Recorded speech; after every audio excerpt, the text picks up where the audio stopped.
excited about it. Even the manner in which the electorates are responding to our message.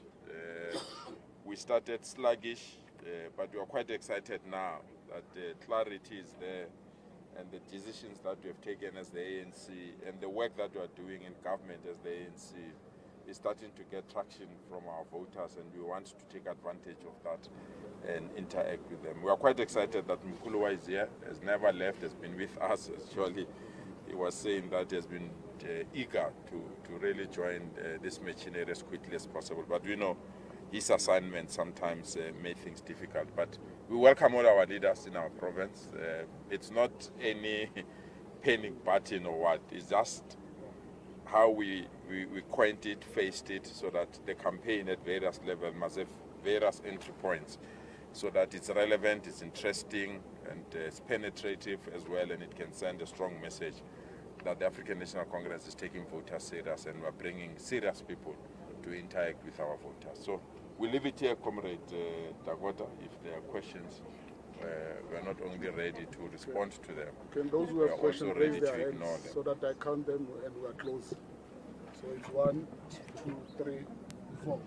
We're done. Those 4 in that order. 5 in that order. Tabiso Goba from Eyewitness News. Mr. Motlanthe, I have to ask, there is a story on the Mail and Guardian that suggests that the candidate list for the ANC was manipulated at the head of elections. Is there any response to that story? I don't know what you are referring to.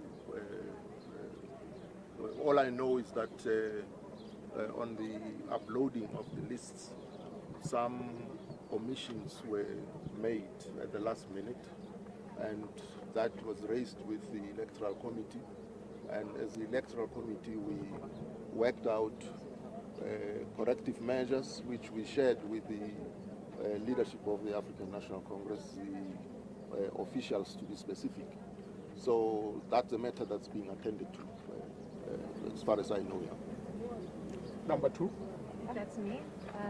Former President, how do you reconcile your previous criticism of the ANC, most recent, about it not having a dominant role in the future and it being good for the ANC to lose elections? How do you reconcile it with this current campaign that you've joined, which will undoubtedly benefit the ANC in the upcoming polls, especially in Gauteng here, where some may view it as a province that is for the taking for a number of political parties? So how do you reconcile the two? Yeah. No, I think you are syllogizing, you see,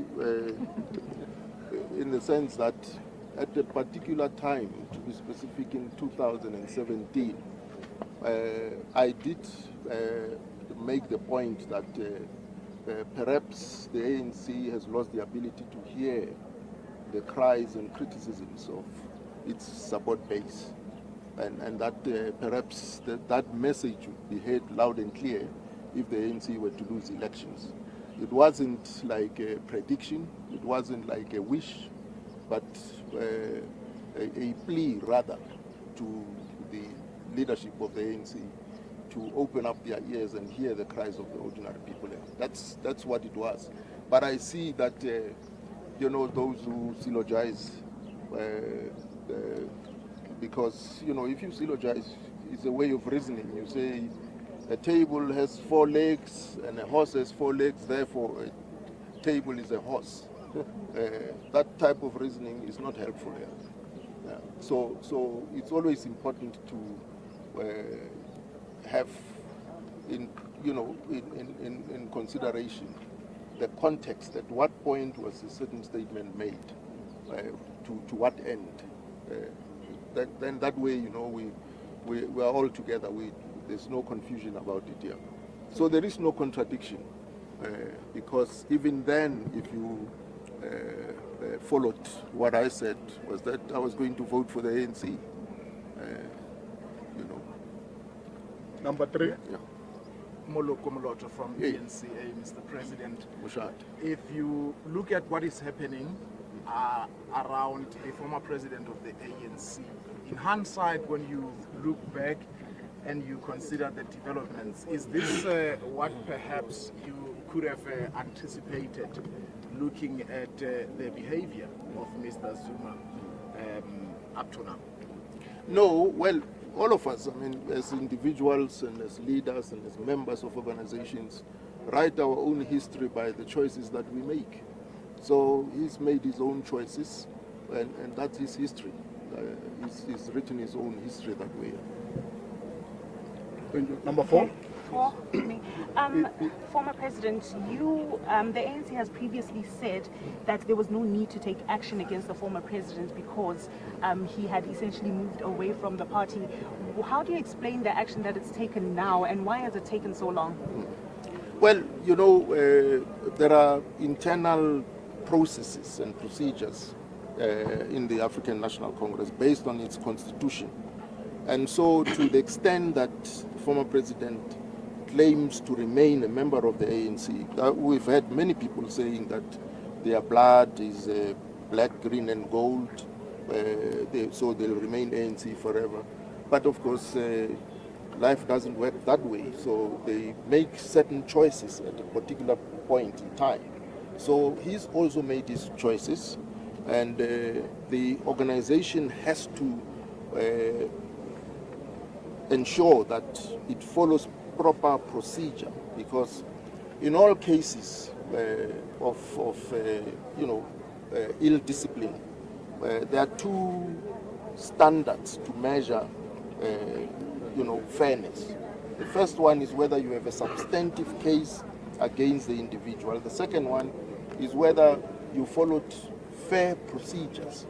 So procedural fairness is one of the tests for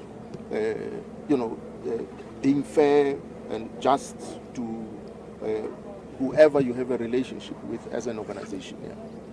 Number 5. Mr. President, Amanda Koza from News 24. The Mail and Guardians reported that the NPA is building a pretty strong case against the Minister Zizi Kodwa for the state capture allegations. How do you feel about these people being on the list, and what's going to be done if they are charged during now and after the elections? Are those people going to be coming back? Well, there are clear guidelines and rules in the ANC. As you know, there's even the step-aside rule. So whoever gets charged formally, they know themselves that they have to step aside from whatever positions of responsibility that they occupy. So if the NPA is building a case against Minister Zizi Kodwa, we wait and see, because we have no way of being privy to that information and what they do. Our role and concern as an organization is always to ensure that there is fairness and just procedures followed here. You are the last one, Chief. We are closing. Thank you so much. Yes, President Kgalema Kaya News. President, all political parties want the votes. And the ANC has agreed from different speakers that indeed there were challenges. Why should the ANC be given another chance? Well, the ANC, if you consider the responsibility of leading a country, it's not just an administrative process. It also entails the process of building a united democratic nation. And so the ANC has experience in that regard. Very few of the other political parties and contestants have the same level of experience. The ANC may have missed a step here and there in its years of being a governing party, but the important point is that it has also been drawing lessons from those missteps, which means that if you were to assess all of the political parties contesting elections, the ANC is better placed to, because it knows where it went wrong, it knows its weaknesses, and therefore it would be easier for the ANC to work out the remedial steps going forward. And that's why the electorate and the nation has got to consider those factors in giving the ANC one more chance. Thank you very much, colleagues. We have to allow Mkulwa to go and work. Thank you very much.